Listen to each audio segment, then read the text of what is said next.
Yeah, yeah, pas de critique, non.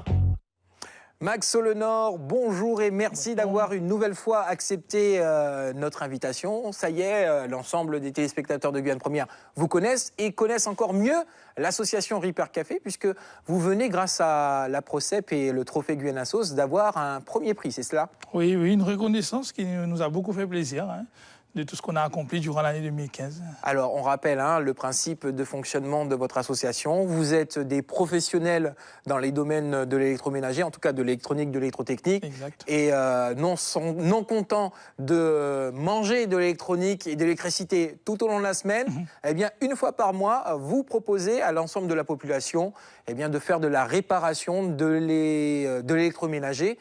Et cela gracieusement. Gracieusement, exactement. Redonner une deuxième vie, prolonger la durée de vie du matériel électronique. Et c'est le but parce qu'en fait, aujourd'hui, on est dans une société de consommation. Dès que c'est en panne, on jette pour acheter du neuf. Ouais. Alors que l'ancien pourrait durer encore. Oui, puisque des fois, ça ne tient qu'à une petite résistance qui coûte 80 centimes. Il suffit de la ressouder et hop, ça repart comme en 40. Exactement.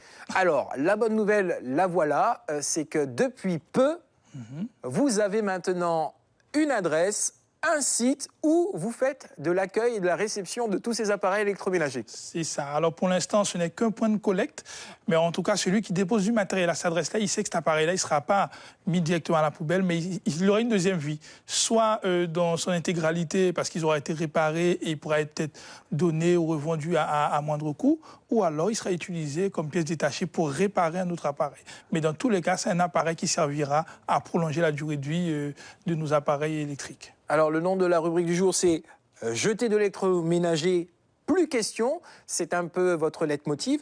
Alors, comment ça se passe? On vient avec l'appareil, il y a quelqu'un qui vous accueille, soit on fait un diagnostic, et là encore, c'est encore gratuit?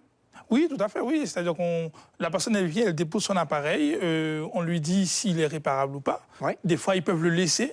Pour récupérer des pièces, par exemple. Exactement.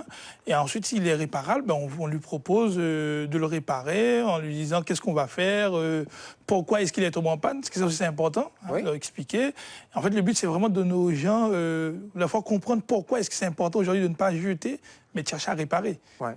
Alors, vous êtes des professionnels, mais est-ce que les professionnels de la place, ceux qui travaillent dans le domaine et qui sont payés pour faire ces réparations, ne sont pas un petit peu fâchés contre vous? En fait, ils devraient plutôt être contents, puisque nous, on est en train de les réconcilier avec les gens. Oui. Puisqu'en fait, nous, on ne le fait qu'une fois par mois pour l'instant. Ouais. Et avec ce point-là, ce sera plus un point de réception, on ne fera pas de la réparation sur place. Mais on est en train de montrer aux gens que c'est important de rechercher la réparation. Ouais. Donc, quand nous, on n'est pas là, on les dirige vers ces points de réparation. Donc, on est en train de réconcilier les gens avec la réparation. Donc, c'est plus un avantage pour eux qu'un inconvénient. Alors, aujourd'hui, la reconnaissance est faite. Ce prix correspond à donc ce trophée, mais également un petit chanchon, comme on dit, un petit billet qui vous a permis de faire l'acquisition de matériel et d'outils aussi. Tout à fait, voilà. Parce qu'en fait, je vous dis, comme on le répète souvent, les réparations ne sont pas toujours faciles parce qu'ils ne sont pas facilités par les industriels qui nous invisent des vis qu'on n'a pas encore vues ou bien, voilà. Donc, c'est vrai qu'on a toujours besoin de renouveler nos outils. En plus, il y a l'usure, donc il faut les changer. Et c'est vrai que voilà, ça nous a permis de renouveler notre stock de matériel, également de mettre à disposition ce point de collecte pour le don du matériel électronique. Très bien. En tout cas, Max Solenor, bravo, bravo, bravo et encore merci. Vous n'hésitez pas dès que vous avez besoin de communiquer autour de ces événements. On rappelle la date du prochain événement Ripper Café. C'est le dernier samedi du mois de février, ce sera samedi 27. Samedi 27 et ça se passera sur le parvis d'un centre commercial. C'est ça, exactement. On reprend le blanc, mais sur notre site internet, cartapus.fr, il y a toutes les infos. Ouais, voilà, vous êtes avertis et vous ne pourrez pas dire que vous ne saviez pas. Il est temps pour nous de continuer à vous donner de l'information et c'est le moment maintenant.